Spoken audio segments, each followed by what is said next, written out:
आप लोग, मैं तो जनता से सीधा कहता हूं कि जहां कहीं भी हमारे कर्मचारी बदमाशी कर रहे हो उनसे विनम्रतापूर्वक व्यवहार करिए, लेकिन साथ ही उसी विनम्रता के साथ हमारे ध्यान में ये बात अवश्य लाइए कि यहाँ आपका ये अधिकारी जो है गड़बड़ी कर रहा है।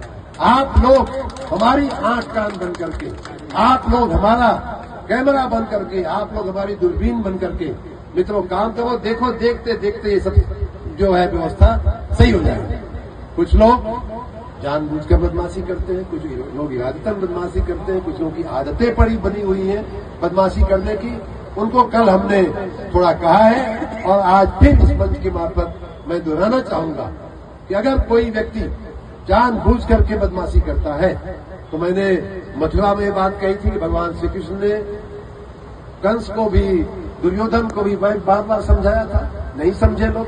उसके बाद जब नहीं समझते हैं तो सुदर्शन चक्र चलता ही है, तो हमने वो चलाना ही पड़ता है और वो चल पड़ा है, सुदर्शन चक्र चल पड़ा है। भगवान राम जब समुद्र के पास जाकर के लंका पार करने के लिए उनसे दुहाई कर रहे थे, उनकी परमिशन मांग रहे थे, तो कहा जाता है ना कि विनय न मानत जलद जल गए 3 दिन बीत, बोले राम से कोप तब भय बिन होय न थी।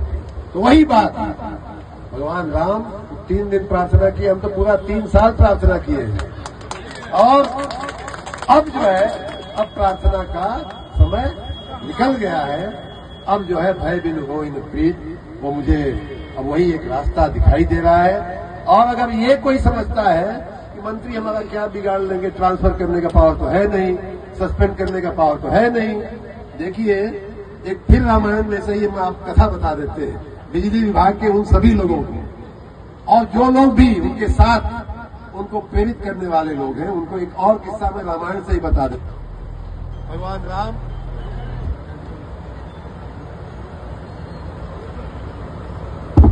भगवान राम मां सीता के साथ एक बार बैठे हुए थे। इंद्र का बेटा जयंत उसका नाम था, उसने बदमाशी किया और मां सीता के पैर में चोंच मारा। रामायण में इस प्रसंग का उल्लेख है, बड़े विस्तार के साथ उल्लेख है। जयंत उसका नाम था, बदमाशी किया। ऐसा भी लोग कहते हैं कि वो देखना चाहता था कि भगवान में कितनी ताकत है। मां सीता ने तो कुछ नहीं बोला, लेकिन भगवान को अच्छा नहीं लगा। उन्होंने वहीं एक तिनका पड़ा हुआ था, दूब का तिनका पड़ा हुआ था, उन्होंने उसको उठा करके जयंत की तरफ फेंक दिया और उसके बाद वो तिनका भगवान राम का तीर बन करके जयंत का पीछा करने लगा।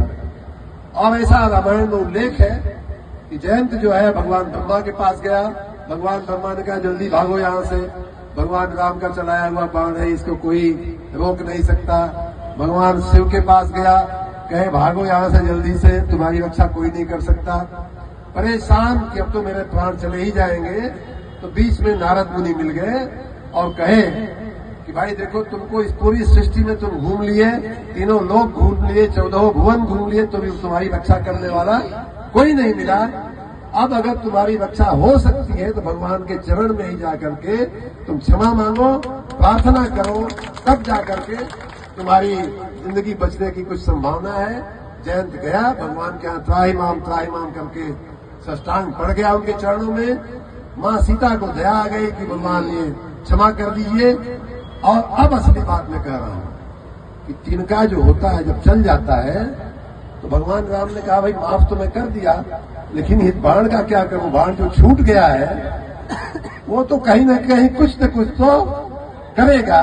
तो जयंत की एक आंख निकाल ली गई थी। आप सभी लोग रामायण पढ़ने वाले, तो हम भी अगर तिनका छोड़ देंगे आपके पीछे, तो यहां से दिल्ली तक आप भागेंगे, राष्ट्रपति भवन तक भी भागेंगे, तो आपको कोई नहीं बचाएगा, कोई आपको खड़ा नहीं रखेगा, कोई आपको खड़ा नहीं रखेगा। अगर आपको लगता है कि आप किसी के संरक्षण में बिजली विभाग को और आम जनता को परेशान करके आप सुरक्षित रह सकते हैं, तो आपका बहुत बड़ा भ्रम है। हम जनता के लिए अपनी नौकरी छोड़ करके आए हैं और हम जनता के लिए हम कुछ भी करने के तैयार हैं, इसलिए किसी को शंका नहीं होनी चाहिए। तो बिजली की व्यवस्था मऊ जिले सहित पूरे प्रदेश में सही करने में लगे हुए हैं। और एक और बात कह दूं, ये देखिए माननीय सुधाकर भाई, पार्टी तो है उनकी, एक पार्टी तो है ही है, पार्टी है तो पार्टी के नाते कुछ न कुछ तो पार्टी वाले बोलते हैं। लेकिन मैं आपको ये बता दूं कि जब उनकी पार्टी का शासन था यहाँ 17 तक, तो 2012 से 17 तक 5 साल में जो सबसे ज्यादा बिजली की मांग थी 12,000 मेगावाट, 13,000 मेगावाट यही रहती थी। और ये सपा के खुद के दस्तावेज में से आप निकाल सकते हैं।